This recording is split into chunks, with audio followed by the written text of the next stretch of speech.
At the end of last week's class, after we had done the loving kindness meditation, someone had stayed after class and shared with me a really meaningful experience they had during the meditation.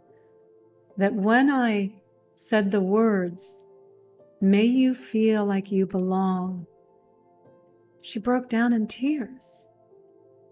And they weren't necessarily tears of sadness or even tears of joy, but tears that awakened something inside of her because she knew this is what she needed to feel. The sense of belonging. And I think for so many of us, this is what we need to feel, that we belong. And we don't feel like we belong. And I know that the pandemic definitely exacerbated things through being in lockdown, not being able to leave our homes, go to social gatherings, go to the office. It definitely exacerbated things. Or I should say, it brought a greater spotlight to this problem. Because this problem has been going on for a long time. And it's really the result of the values of our society. This is what happens in a highly competitive society that focuses on the individual. It breeds a constant comparing within us, where we're always looking at everyone else to see how they're doing, and always feeling like we're coming up short. Look at them over there getting that award, and look at that person getting a promotion, and this person's got a new house, and they're getting married, and they're getting kids, and they're going on a holiday. And we always feel like we're not enough because of this constant comparing. We feel like we're different, that we don't belong. And I think because we don't say these words very often to each other, we'll say things like, "I'm stressed, I'm worried, I'm upset, I'm overwhelmed, I'm angry." But rarely do we ever say the words, "I don't feel like I'm enough. I don't feel like I belong." And because we're not hearing anyone else saying these words, we feel even worse because we feel like we're the only ones experiencing it. And while there are definitely things we can be doing to improve our situation, for sure, talking about it more, sharing that really heartfelt feeling, that deep feeling of saying like, "I don't feel like I'm enough sometimes. I don't feel like I belong sometimes." I think that's helpful for us to share that, to know that more people are experiencing this. And I think definitely to be doing things like connecting out in the real world, going to the gym, going to the yoga studio, going to the beach, to the park, the library, the cafe, and joining some groups, participating in group activities. I think that's really helpful. But it doesn't get to the core problem, because no matter how gregarious you are, no matter how many things you belong to that you're a member of, you too experience this occasionally. Because whenever these feelings of not feeling like we're enough, of feeling different, of feeling like we don't belong, every time they arise, alongside of them is arising our ego. Or put another way, every time our ego arises, this is how we feel. Because the ego always brings with it a feeling of lack, of fear, of separateness, of being disconnected, of being small, of being afraid, of not feeling like we're enough, of not feeling like we belong. But we never get to the core. We're so focused on, "I'm upset because of what that person's getting over there. I'm upset because I made a mistake, I screwed up in some way. I'm upset because I feel like that person doesn't really like me.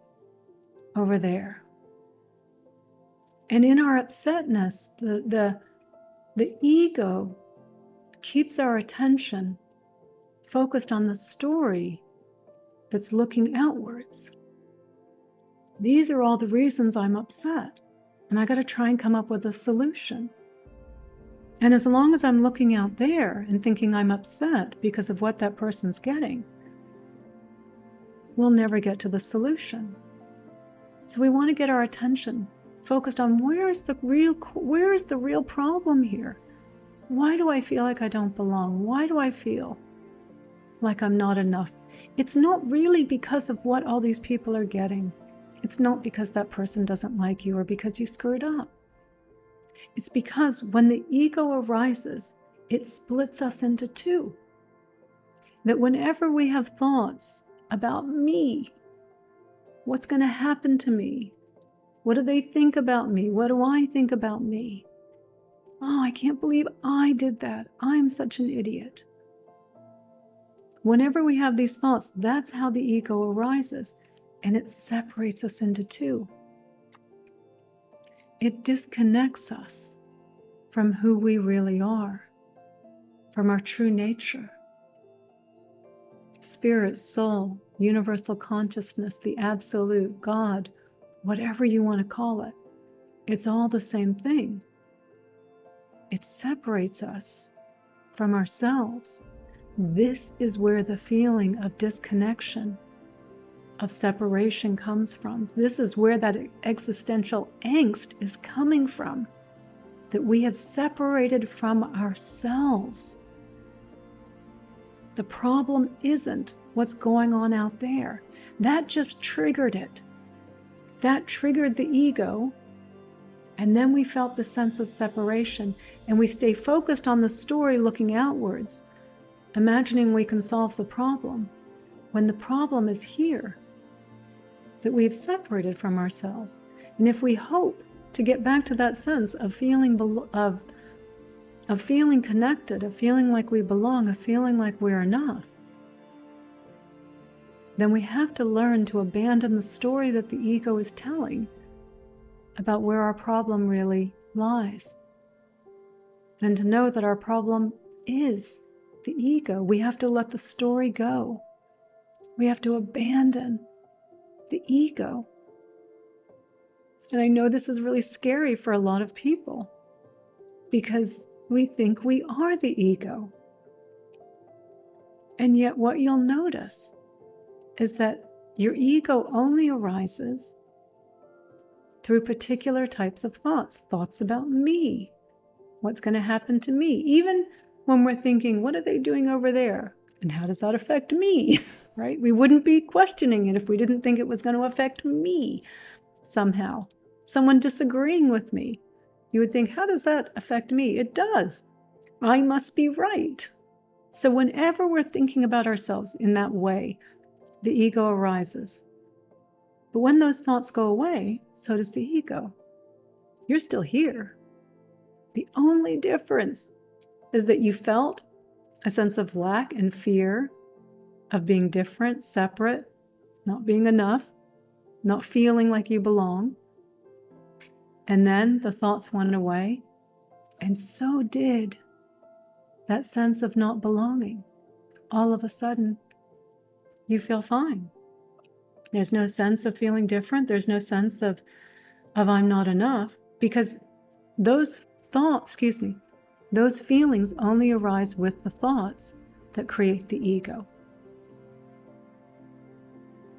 And our job is not to kill the ego, to destroy the ego. You can't. The ego doesn't exist. It only arises and passes away through particular types of thoughts. And the ego is not 100% bad either. It's not the villain. We have just let it take over. Every now and then, it actually has something useful to say. But because it's always screaming and always getting our attention, it's really difficult for us to even be discerning to know if there's something useful in there for us to hear. So our job is not to kill the ego. It's not to destroy the ego.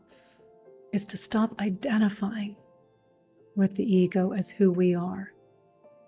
And it's to recognize the ego is the problem when it's overtaking us. The ego is the problem when we're telling ourselves a story that our problem is out there. The ego will always point our attention out there as the problem. And it's why we never get to the source of the problem. We never get to that true feeling of being complete, of feeling whole, of feeling like we belong, because it's always pointing our attention outwards. So to help pull us out of the story of the ego and thereby abandoning the ego, not having it take control over us, we need to bring more awareness to it. It can't live in awareness. And we need to bring more love to it. It can't live in love. It's fear. So I want to go over 3 practices that really do help get to the core of the problem of why we feel like we don't belong. Doing something that is really rooting out the problem. So the first practice is a self-compassion practice. And it's learning to talk kindly to ourselves, to bring kind, loving words when we're feeling stressed, when we're feeling worried, when we're feeling as though we're getting passed over for a promotion, or someone doesn't like us, we were rejected, we made a mistake. That instead to really come in with some kind words, acknowledging how we're really feeling, always tracing it back.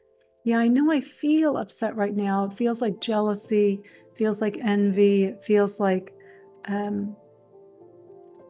probably does feel at that point like I'm not enough. It's probably not a big stretch to get there.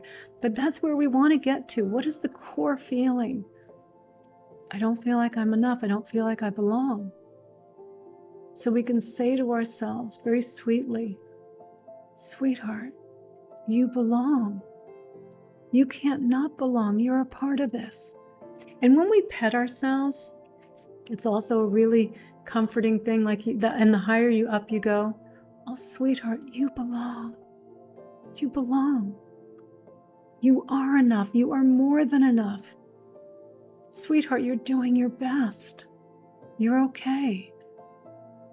And really acknowledging that sense of wanting to be held. Again, just like a child that you're trying to comfort, a 5-year-old child that feels excluded, that they were picked last, for the soccer team. And you would say to them, oh, sweetheart, it's okay. You are more than enough. I know this hurts, but it will pass. And you are more than enough. You are more than okay. You are loved. You are safe. And when we talk to ourselves in the second and the third person, it's more effective. And in the face of these words, which sound so simple, they're so powerful. This once which we thought was the powerful ego filled with fear crumbles under the weight of kindness, of care, of love. So come up with some words that are comforting, or phrases, sentences that help you. Another nice phrase is, just like me, millions of people feel like they're not enough right now. And just in that alone, you feel like, yeah, millions of people are having this experience. I'm not alone. I am a part of something. And it really pulls the thread out of the story for the ego, that we're separate, we're different, we're not enough. And that's what we're trying to do, get to the source of the problem. And that will work a lot of the times. And sometimes you might want to work with it on a different level. The energy is really, really strong inside the coiling up that comes from the ego, because it's fear. We're defensive. We're trying to get small and limited, right? That's why we feel this way, because that's also what's happening inside. And in that way, to breathe, deep breaths, 10 big deep breaths, giving space for that energy to open up. So on each breath, really welcoming the energy that is already here, creating the space for it to be here. It's all right, it's here. And on each exhale, whatever of that energy is ready to be released, let it go. But on each inhale, you're here, it's okay, here's the space for you to be here. And then you feel it going on the exhale. 10 breaths, really working with this on an energetic level. Trying to pull apart the coiling, to release some of the tension. And by doing this, by bringing your attention onto the energy, your attention is no longer on the thoughts. So in that way, you're also breaking the ego, the cycle of the ego, because you're not telling yourself the story. You're now focused just on the energy. And sure, it's uncomfortable. It'll become less uncomfortable as you keep breathing and creating space. And it'll bring you back into the present moment, take you out of that trance that you were lost in, this story of where you felt like you weren't enough and you didn't belong. And every time you do this, along with the self-compassion, the talking kindly, what you will start to become more convinced of, this ego isn't real. It arises through these kinds of thoughts and then it passes away. It's not real. And you'll stop, your identifying with it will become less and less and less. And the third practice is really the most powerful. Look for the ego. Look for it. Who is it that feels like they don't belong? Look in your body. Where is it? Is it in your head, in your chest, in your shoulders? And really look for it. Because it feels like there's this little homunculus inside of us. Someone pulling the levers. It feels like there's a real little person, a separate little person in there. Look for it. Who is it that feels like they don't belong? What is it that feels like it doesn't belong? And in looking for it, by bringing your attention, trying to find it, trying to find this localized little me inside of you, what you will find is there is nothing there. And what happens when we do that is that the mind then drops out after looking and looking, you're scanning from top to bottom. And you don't have to force this to happen, it happens naturally. There is a sudden insight, a realization of it not existing. And in that moment, there is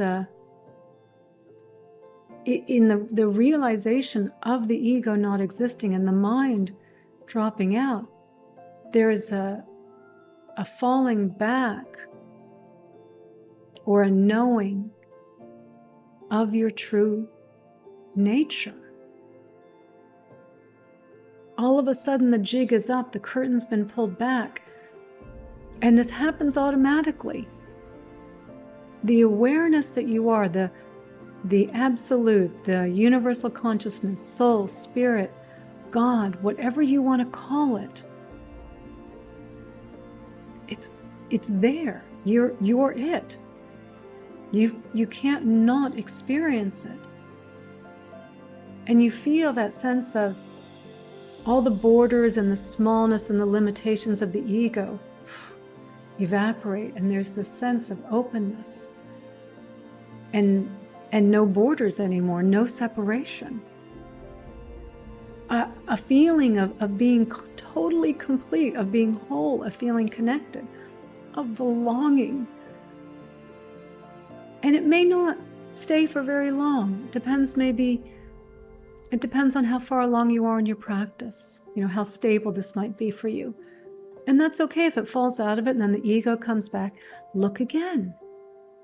Who is it that's suffering? Who is it that's upset? Who is it that feels slighted? Who is it that feels the sense of lack? Keep doing it. Keep going through the process. Look for the one that's upset. You won't find it, but you will find your true nature, who you really are. And that is where that sense of belonging comes from, that sense of being enough. That's what you want to feel. So let's get to the core of the problem. I'm not suggesting there's not things we can do in the external environment to make our situation better. Of course there are. And we should do those things.